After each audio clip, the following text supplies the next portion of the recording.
ആകാശവാണി നമസ്കാരം. പ്രത്യേക വാർത്താ ബുള്ളറ്റിൻ വായിക്കുന്നത് ബിന്ദു വിനോദ്. പ്രതിപക്ഷ ബഹളത്തെ തുടർന്ന് പാർലമെന്റിന്റെ നടപടികൾ തടസ്സപ്പെട്ടു. Doctor BR. അംബേദ്കറെ അപമാനിക്കുന്ന തരത്തിൽ കേന്ദ്രമന്ത്രി അമിത്ഷാ രാജ്യസഭയിൽ പ്രസ്താവന നടത്തിയെന്നാരോപിച്ചാണ് സഭ പ്രക്ഷുബ്ധമായത്. Doctor BR. അംബേദ്കറെക്കുറിച്ചുള്ള പരാമർശത്തിൽ കേന്ദ്ര ആഭ്യന്തരമന്ത്രിക്കെതിരായ കോൺഗ്രസിന്റെ ആരോപണത്തിന് മറുപടി നൽകി പ്രധാനമന്ത്രി നരേന്ദ്രമോദി. ഇന്ത്യൻ ഭരണഘടനാ ശില്പിയെ അവഹേളിച്ച കോൺഗ്രസിന്റെ ഇരുണ്ട ചരിത്രം ശ്രീ അമിത്ഷാ തുറന്നു കാട്ടിയതിനാലാണ് പ്രതിപക്ഷം ഇപ്പോൾ നാടകീയ രംഗങ്ങൾ സൃഷ്ടിക്കുന്നതെന്ന് ശ്രീ മോദി സമൂഹമാധ്യമത്തിലൂടെ പറഞ്ഞു. അതേസമയം അംബേദ്കറെക്കുറിച്ചുള്ള കേന്ദ്ര ആഭ്യന്തരമന്ത്രിയുടെ പരാമർശത്തെ അപലപിക്കുന്നതായി കോൺഗ്രസ് അധ്യക്ഷൻ മല്ലികാർജ്ജുൻ ഖാർഗെ ന്യൂഡൽഹിയിൽ വാർത്താസമ്മേളനത്തിൽ പറഞ്ഞു.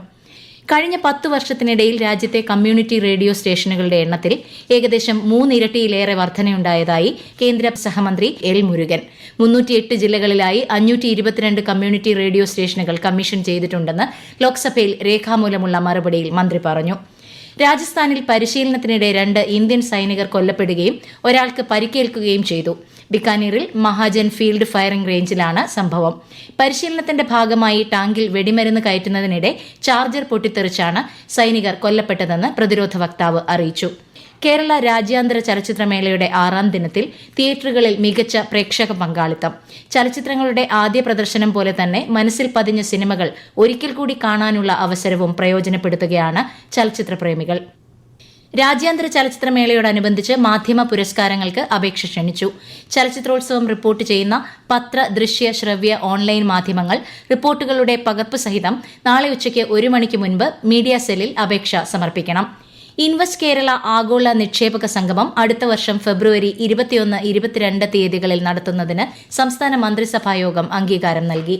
കേരളത്തെ നിക്ഷേപ സൌഹൃദ സംസ്ഥാനമാക്കാനുള്ള ശ്രമങ്ങളെ കൂടുതൽ ശക്തിപ്പെടുത്തുകയും ഏകോപിപ്പിക്കുകയുമാണ് നിക്ഷേപക സംഗമത്തിന്റെ ലക്ഷ്യം. ഇന്ത്യൻ നാവികസേനയുടെ INS നിർദ്ദേശക് ഇന്ന് കമ്മീഷൻ ചെയ്തു. കേന്ദ്ര പ്രതിരോധ സഹമന്ത്രി സഞ്ജയ് സിംഗ് വിശാഖപട്ടണത്ത് നടന്ന ചടങ്ങിൽ പങ്കെടുത്തു. നാവികസേനയുടെ 2ാമത്തെ സർവേ കപ്പലാണ് നിർദ്ദേശക്. 25 ദിവസം വരെ കടലിൽ നിരീക്ഷണം നടത്താൻ ശേഷിയുള്ളതാണ് ഈ കപ്പൽ. പ്രധാനമന്ത്രി നരേന്ദ്രമോദി ഈ മാസം 21-22 തീയതികളിൽ കുവൈറ്റ് സന്ദർശിക്കും. കുവൈറ്റ് അമീറിന്റെ ക്ഷണപ്രകാരമാണ് പ്രധാനമന്ത്രിയുടെ സന്ദർശനം. 43 വർഷത്തിനിടെ ആദ്യമായാണ് ഒരു ഇന്ത്യൻ പ്രധാനമന്ത്രി കുവൈറ്റ് സന്ദർശിക്കുന്നത്. വിദേശകാര്യമന്ത്രി എസ് ജയശങ്കർ ഇന്ന് ഇസ്രായേൽ വിദേശകാര്യമന്ത്രിയുമായി ടെലിഫോണിലൂടെ സംവദിച്ചു.